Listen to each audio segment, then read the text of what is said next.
All right, good morning, viewers out there. Good morning and welcome to People's Parliament.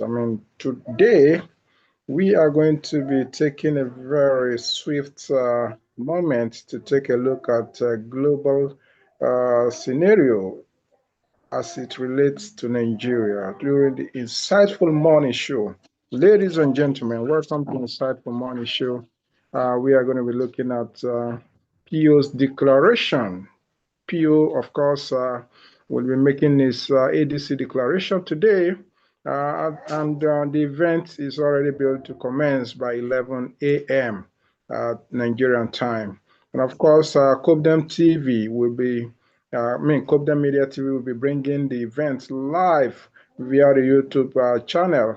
And we'll be taking a look at Sheikh Gumi, who has been exposing himself in the global scene, and attention is heavily on his activities, his engagements, as well as his defense of terrorism, claiming that it's just a farmer haters clash, which of course is not. We have a genocide at hand where Christians have been massacred in their number, as well as other Nigerian populations, including Muslim as well, are being massacred across the Nigerian territory. Yet, Sheikh Gumi is seen to be on the defense of terrorists rather than standing for the victims. Of course, he's been having engagement across platform, and he's been spotlighted for what he stands for. And this, of course, will continue to place Nigeria on the map of terrorism and countries that allow terrorism to thrive. Of course, this has led to a lot of negative consequences on the part of the Nigerian states, where recently the US has ended all forms of visa application to Nigeria. It has banned further engagement of Nigerians who are willing to travel to the United States. So all these have negative consequences on the Nigerian people, including the innocents. And that's why it becomes very imperative that everyone must stand to speak against evil and be able to call the Nigerian government for what it truly represents. The Nigerian government have been found to be complicit by not acting where necessary and taking a very realistic stand against terror in Nigeria. Also, we'll be taking a look at the Turkish government. The Turkish government have come under heavy scrutinization by the Egyptian-based TV station CBN, where they allege that Turkish government have been heavily involved in arms deal with Boko Haram sect in Nigeria.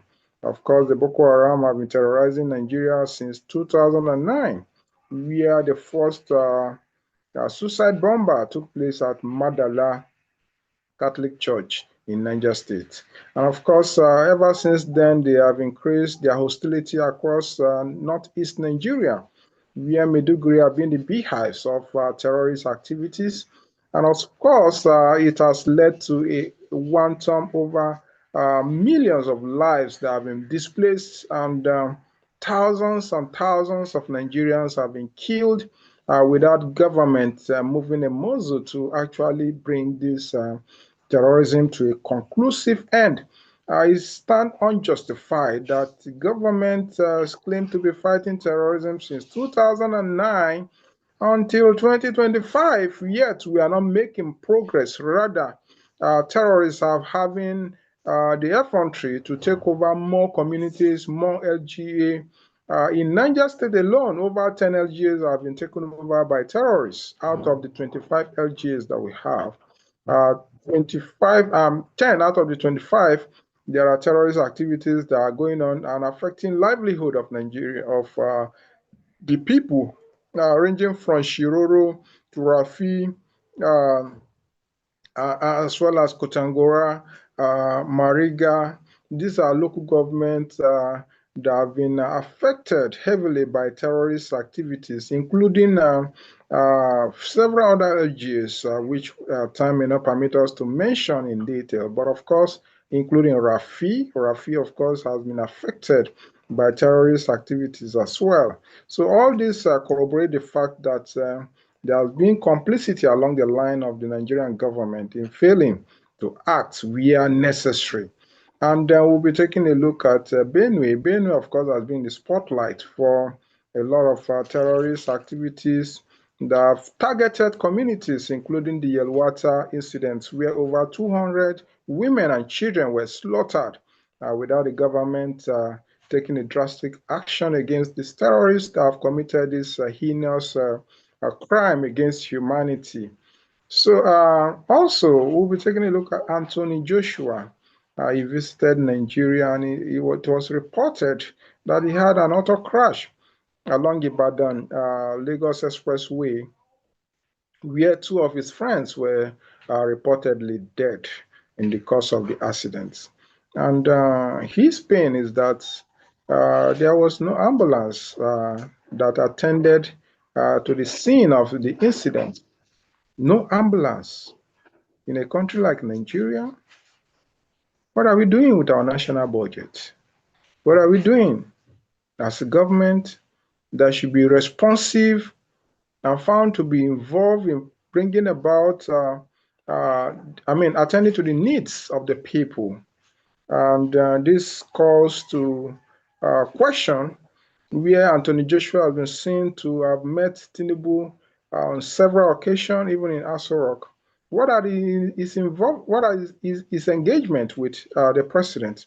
Going as far as the seat of power, he should be able to place demand as somebody who have traveled across the world and seen how other countries in other climes are able to operate, provide for the needs of the people, provide basic amenities that lead to safety of lives and property. And Anthony Joshua never saw it coming that a day may come like this, where he will be involved in accidents without an ambulance to attend to him. So all along that he has been gallivanting around the president. What has he been doing? You know, the access to power is for us to take advantage of it and speak truth to power. Anthony Joshua is a voice, is a global world heavyweight champion. And of course, his advocacy will, of course, lead to a betterment of Nigeria. I understand he's very patriotic.